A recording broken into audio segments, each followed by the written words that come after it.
Sosuke, I think you might have missed that by, about this much.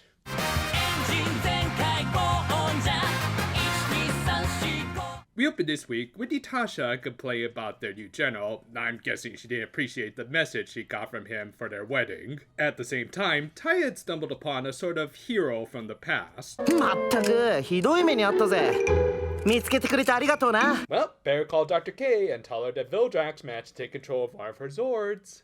Nah, of course, it was Engine Speedor, who, much like Boondoyo, was both a living car from another world, who acted as a significant main component to a Super Sentai mech, and was the partner to a Red Sentai. Specifically, Sosuke Esme of the Boonboomgers, who, okay, it's been a while since I watched that show, and I actually really did enjoy it, partially because of some of their rogues calorie. But yeah, I don't remember him being a redhead. I think either his actor Yasuhisa Furuhara was getting ready for a different role, and it just so happened to line up well with him playing Go on Red again, or he just decided to look like the main character of Squid Game for this role for whatever reason. Anyway, along with a very brief summary of his season, Speedor revealed that something that we could clearly see was Cannonborg had crashed into him as both were making their way to Earth that also messed up his ability to return to his actual giant size. I guess it only figures that one of the worst crimes that the villains of this season could commit is a hit and run. But yeah, almost immediately, the Boonboomger were able to recognize that they were working with some senpai heroes of justice,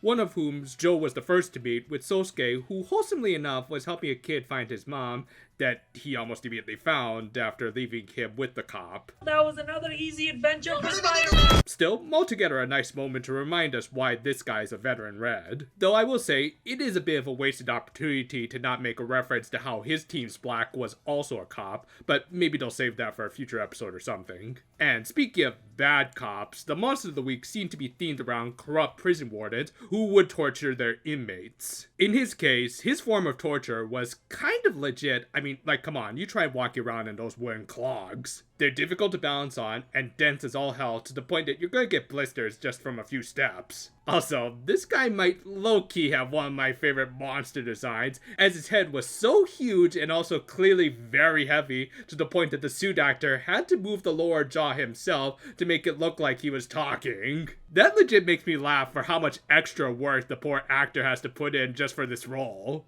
Anyway, after clearing the grunts in another very solid fight for this season, Cannonborg had his monster reveal his ultimate ability. On the bright side, y'all are gonna have some great calves. From there, the monster just started beating on the heroes who couldn't move with his bamboo blade, which, yeah, is likely based off of actual torture methods that Japanese prisons used to, or hell, maybe even still use these days to whip prisoners back into shape. No complaint, mind you, especially if they can do that to some of those obnoxious live streamers. Now it's time to teach you how to get the train for free. Magic mirror, how can I look like a douchebag today?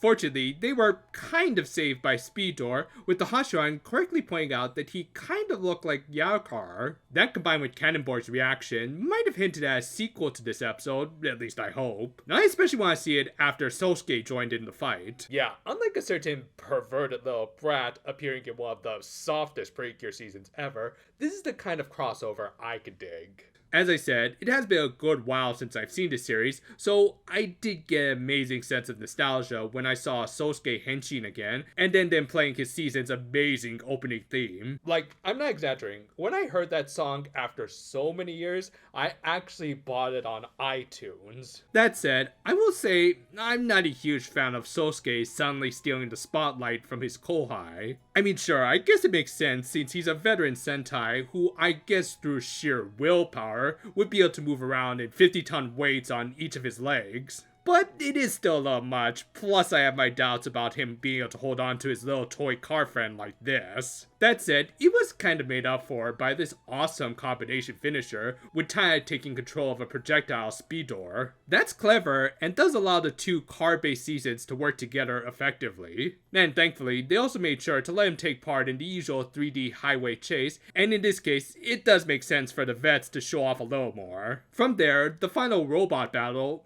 started off off good with the usual great practical effects of this show, with the only CG being a virus that made Bundoyo perceive that his legs were weighing him down. However, things didn't just completely went to CGI once Sosuke and the Engine O arrived. I'm not sure, but I'm willing to bet that for whatever reason, they just didn't have access to the original Engine O costume, so they had to make do with this and some stock footage from Boonboomger, which stuck out like a sore thumb due to lower definition. I mean, obviously, I don't blame the show itself, as it is a pity when stuff just doesn't work out practically, but come on, it would have been hilarious and awesome to see the two Sentai mechs pull off a three-legged race to get around one of them being slightly paralyzed. Oh well, the show has already had a lot of practical mech fights this season up until this point, unlike previous seasons of recent memory, so I think we can give them a little bit of a pass. Later, we got a good bit of continuity when it was revealed that the reason Speedor had even come to Earth was to invite Sosuke to his and Bear RV's son's wedding. Because sure, living cars can absolutely reproduce by,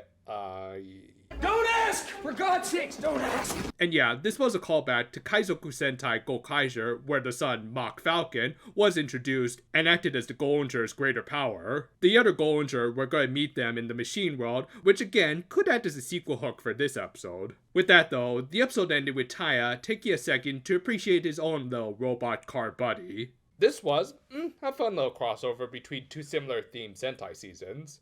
It's certainly nothing amazing, as it is just one episode that's mostly just a fight, but as a Boonboomger fan, I couldn't help but enjoy seeing Sosuke back in action. And hey, if this episode ever does get a sequel, it might address some of my issues with it.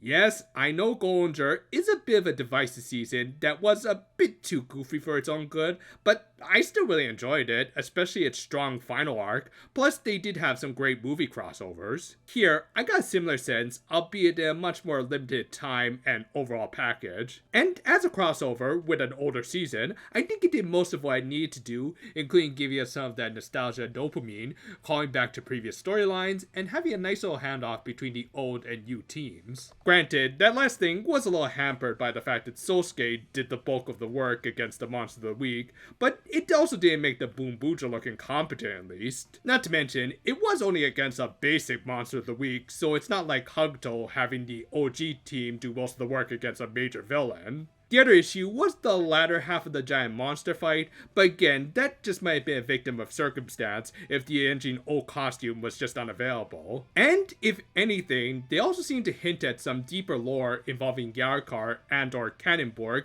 so we can hope for at least some follow-up in a sequel to this. And if we don't get it, this was still overall a fun little crossover between the Sentai seasons. It was certainly better than Power Ranger Samurai's crossover, even if that's not exactly the highest of bars. Work on the next part of the Max Heart review is finally underway, and going about as smoothly as it can, at least with my busy schedule. We're looking at about a mid-June release, and afterwards, we might do some side projects depending on if anything comes up in that time. So, look forward to it. Until then, though, farewell for now, my friends, and oh, don't worry about that. It's just a truck and a buggy doing the birds and the bees. Hey, get a room, you two!